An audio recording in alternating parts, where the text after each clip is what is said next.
Once upon a time, in a serene village nestled at the foot of towering mountains, there lived a Zen master named Riji. Riji was renowned throughout the land for his wisdom and kindness, and people from far and wide sought his counsel on matters of the heart and mind. One of the most common questions posed to him was, how can one earn respect from others? Riji, with his flowing white beard and gentle demeanor, had a deep understanding of human nature. He knew that respect was not something to be demanded or forced but rather a quality that emerged naturally from the way one conducted themselves in the world. To convey this, he often shared stories with his students and visitors.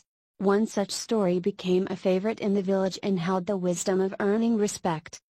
One warm summer day, a young man named Kaito approached Riji with a troubled expression. He was seeking Riji's guidance on how to gain the respect of his peers and his family. Kaito was a diligent student, and he had accomplished much in his life, but he felt that he was still not accorded the respect he deserved. Riji invited Kaito to sit with him by the tranquil pond in his garden. As they watched the ripples form on the surface of the water, Riji began his story. In a distant village, there lived a humble blacksmith named Akira. Akira was known for his exceptional skill in forging fine swords. People from near and far would come to him, seeking his craftsmanship. His swords were not only sharp and sturdy but also beautifully crafted, a testament to his dedication and artistry. Yet, despite his remarkable skills, Akira was not held in high regard by his fellow villagers. They respected him as a blacksmith, but beyond that, he felt a lack of true appreciation. Kaito listened attentively, eager to learn from the story. Riji continued, one day, Akira decided to visit a nearby temple to seek the wisdom of a revered monk. The monk was known for his serenity and depth of insight, and Akira hoped to find answers to his lingering discontent. He trekked through the forest and finally reached the temple, where the monk sat peacefully under a giant oak tree. The monk, Riji said, was an old man with a kind smile and a presence that commanded respect. Akira humbly approached the monk and said, "Venerable monk, I am Akira, the blacksmith.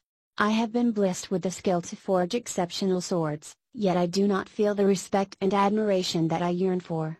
What should I do?" The monk looked at Akira, his eyes filled with understanding, and replied, "Akira, I sense your yearning for respect, and it is a noble desire. However, respect cannot be demanded or forged like a sword. It must be earned through the way you live your life." Kaito leaned in, eager to hear more. Riji continued, the monk then asked Akira to stay at the temple for a few days.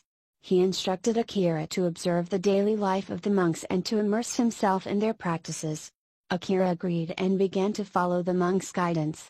In the following days, Akira participated in the simple yet meaningful routines of the temple. He meditated alongside the monks, tended to the temple gardens, and helped in the preparation of meals. He noticed that the monks, despite their humble existence, were respected not for their outward achievements but for their inner qualities, compassion, humility, and their dedication to a life of service and mindfulness. Riji paused for a moment, allowing Kaito to reflect on the story's message. "Kaito," Riji said, "Akira learned a valuable lesson during his stay at the temple. He realized that the respect he sought could not be gained solely through external accomplishments or by impressing others with his skills. True respect is earned by the way we conduct ourselves, by our inner qualities, and our actions in the world." Kaito nodded, beginning to grasp the profound wisdom in the story. Riji continued, when Akira returned to his village, he decided to embody the teachings of the monk. He channeled his skills as a blacksmith not only to craft beautiful swords but also to offer his services to those in need. He started repairing tools for farmers, fixing cooking utensils for families, and even creating artistic sculptures to adorn the village. As he worked with humility and compassion, the villagers began to see Akira in a new light. They admired not only his craftsmanship but also the kindness and generosity he displayed. Slowly but surely, Akira earned the respect and admiration he had sought for so long. Kaito smiled, finally understanding the essence of the story. Riji concluded, "Kaito, respect is not something you can demand from others, it is something that emerges naturally when you lead a life rooted in authenticity, kindness, and service. Akira's journey teaches us that it is not enough to be skilled or accomplished in our pursuits, we must also be compassionate and humble, always willing to help and serve others. As the sun dipped below the horizon, Kaito thanked Ryuji for the profound lesson and left the garden with a newfound understanding.